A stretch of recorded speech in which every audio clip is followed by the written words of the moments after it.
안녕하십니까. 한국면세점협회 변동욱 본부장입니다. 사회자께서 말씀하셨듯이 먼저 발표에 앞서 양해의 말씀을 드리겠습니다.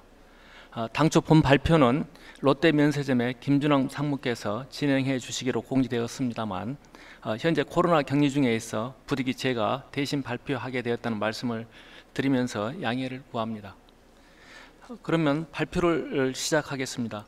저는 이번 세션에서 면세산업계의 금년도 결산과 내년도 전망에 대해 설명 올리도록 하겠습니다. 발표 순서는 첫째, 코로나19가 바꾼 우리의 관광 풍경, 둘째, 면세산업의 주요 특징, 셋째, 금년도 결산, 그리고 마지막으로 내년도 전망 순서로 진행되겠습니다.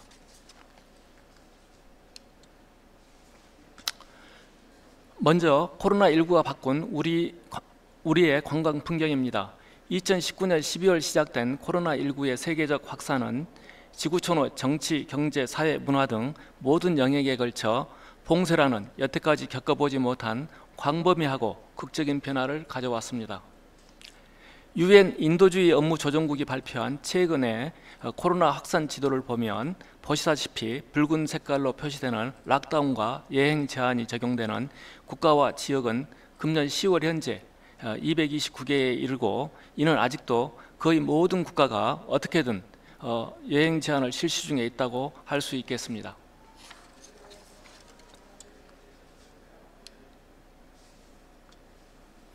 이에 따라 우리나라의 관광 시계는 지금부터 44년 전인 1977년 9월 수준으로 되돌아가 버렸습니다.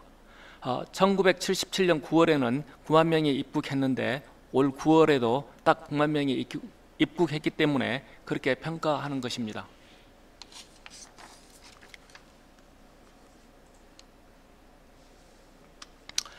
이에 따라 종전에 북적이던 시내 면세점과 공항 줄국장 면세점은 판매 사원 수가 여행자 수보다 더 많은 기현상이 발생하고, 직원들은 판매 수익보다 전기세가 더 많이 나오겠다며 자주 섞인 시름 속에 매우 어려운 시기를 보내고 있는 실정입니다.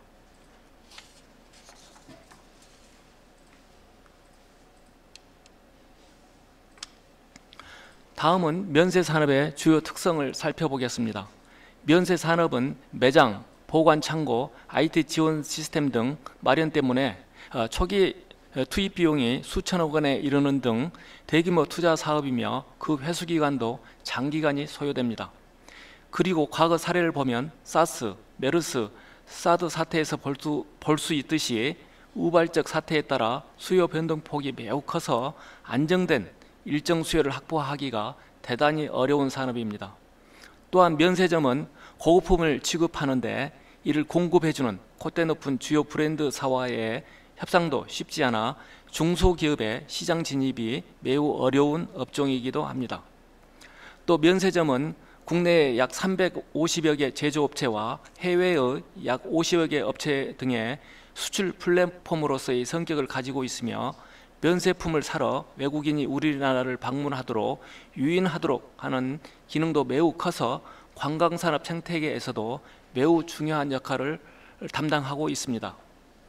면세업계는 공항에도 1년에 약 1조 2천억 원 정도의 임대료를 납부하여 양공항공사가 이를 재원 삼아 시설을 확충하고 항공기 이착륙료를 낮게 책정하여 외국 항공사가 국내에 더 많이 취항하도록 지원하고 있어 공항 생태계에 있어서도 아주 중요한 역할을 담당한다고 할 수 있습니다.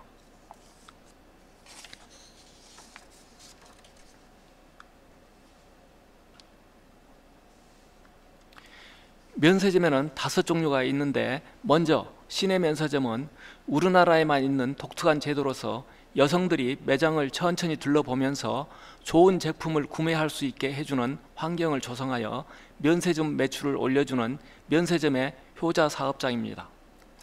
최근에는 중국도 우리나라를 벤치마킹하여 각 도시와 하이난에 집중적으로 시내 면세점을 확충하고 있습니다.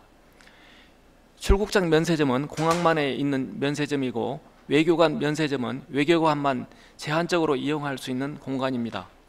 지정 면세점은 제주도에 두 개가 있습니다. 그 하나는 국토부 산하의 JDC이고 다른 하나는 제주특별자치도 산하의 JTO가 있습니다.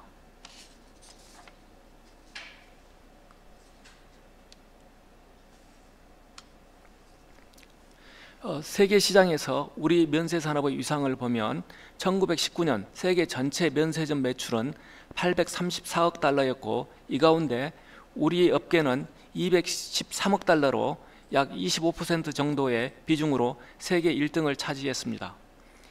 이 정도의 매출 규모를 국내의 타 업종과 비교하면 연매출 230억 달러 내외의 조선산업 그리고 200억 달러 내외의 11개 항공운송사로 구성되는 항공운송업과 비슷한 규모라고 할 수 있습니다. 주요 면세점 업체로는 롯데, 신라, 신세계, 면세점 등 3개 업체가 세계 10위권 안에 들어갈 정도로 큰 기업으로 이미 성장하여 자리를 잡고 있습니다.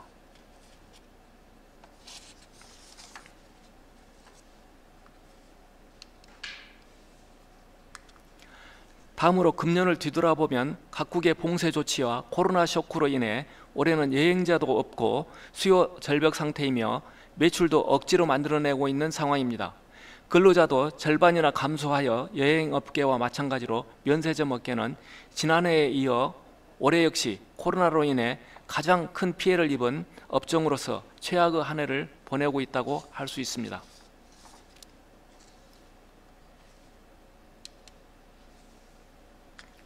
올해 면세점 매출은 지난해 매출 15조 6천억 원에 대비 약 15% 정도의 성장한 18조 원에 이를 것으로 예상하는데 이는 거의 다 여행사를 통해 우리나라에서 자국으로 귀국하는 애국 여행자를 고용해서 억지로 만들어낸 매출입니다.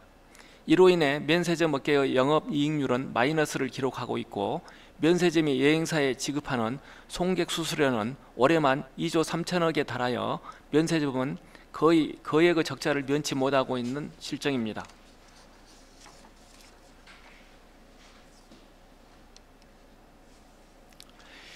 이러한 면세점 업계의 어려움을 감안하여 정부는 면세점 업계가 경기 회복 시에 제조업계의 수출 창구, 관광 및 고강만 생태계의 핵심적 역할 수행자로서 신속히 보건력을 발휘할 수 있도록 공항만 임대료 감면, 무착륙 관광 비행 시 면세품 판매 허용, 하청업체 소속 직원에 대한 고용유지 지원금 지급 등 면세점에 대한 긴급 재난 지원 조치를 마련해 지원해주고 있습니다. 저희 업계는 이렇게 지원해 주시는 정부에 감사를 드리는 한편 또 한편으로 고통을 함께 해주시는 협력업체 그리고 그 소속 근로자 여러분께도 이 자리를 빌어 죄송하다는 말씀을 드립니다.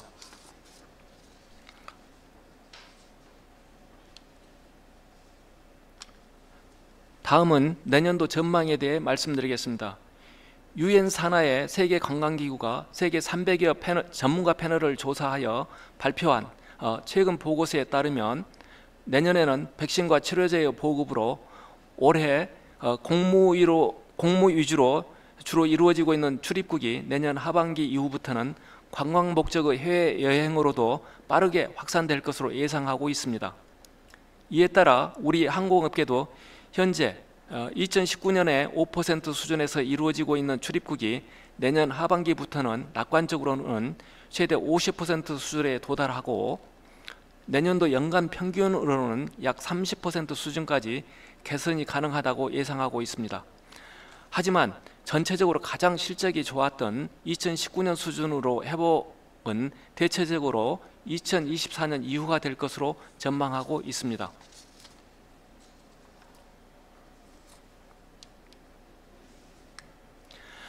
다음은 우리 면세산업에 가장 큰 영향을 미치는 중국 동향입니다.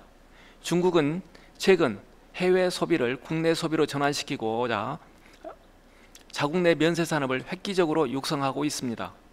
중국은 여태까지 면세산업에 대해 그다지 큰 관심을 가지고 있지 않았습니다만 최근 들어 중국 국영면세그룹 등 국영기업 2개와 지방공기업 그리고 외국의 유명한 면세기업을 유치하여 전국 주요 도시에서 그리고 항만에서 공항만에서 면세점을 대폭 확충하고 있습니다. 특히 할 만한 것은 중국 당국이 풍광이 수려한 하이난다오를 면세 비즈니스 특구로 지정하여 면세점을 대폭 확충하고 있다는 점입니다. 하이난다오에는 2011년에 한 개의 면세점밖에 없었습니다만 금년에는 10개가 되었고 2025년에는 16개로 늘린다고 합니다. 우리나라의 경우 시내 면세점은 대개 백화점 건물에 서너 개 층을 면세점으로 쓰는 데 비해 하이난다오의 경우 면세점, 백화점, 호텔, 회의장, 놀이시설 등을 함께 포괄하는 복합 쇼핑타운을 조성하여 규모 면에서는 우리나라와 차원이 다른 대규모로 접근하고 있다는 점에서 내년 이후 우리 면세 산업계의 강력한 경쟁자로 부상할 것으로 전망되고 있습니다.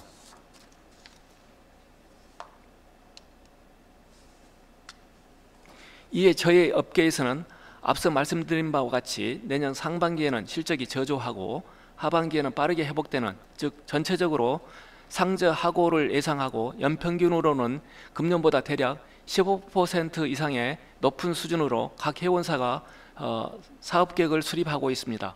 또한 각 회원사는 관광 생태계, 공항 생태계, 수출 생태계 내에서 핵심적 사업자로서의 역할을 잘 수행하고 또 코로나 사태로 가속화되는 디지털 전환과 전후방 관련 업종과의 협업 노력도 확대해 나갈 계획입니다.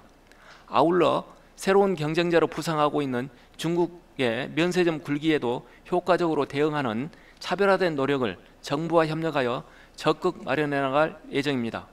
이 과정에서 오늘 세미나에 참석하여 주신 유통업계 임직원님들께서도 가능한 방안이 있으시다면 상생 발전의 관점에서 저희 업계와 함께 협업 모델 개발에 적극 함께 해주시길 부탁드리고 싶습니다.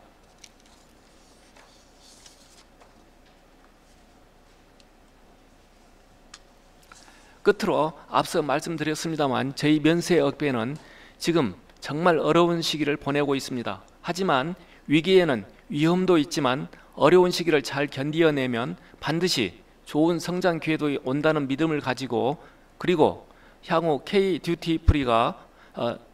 K-듀티프리의 재도약을 위한 기반을 다진다는 각오를 가지고 내년에는 면세점의 온라인 디지털화와 근로자, 유관업종과의 상생 실현을 위한 ESG 경영, 협업 협력 체제 구축도 적극 추진해 나갈 계획입니다.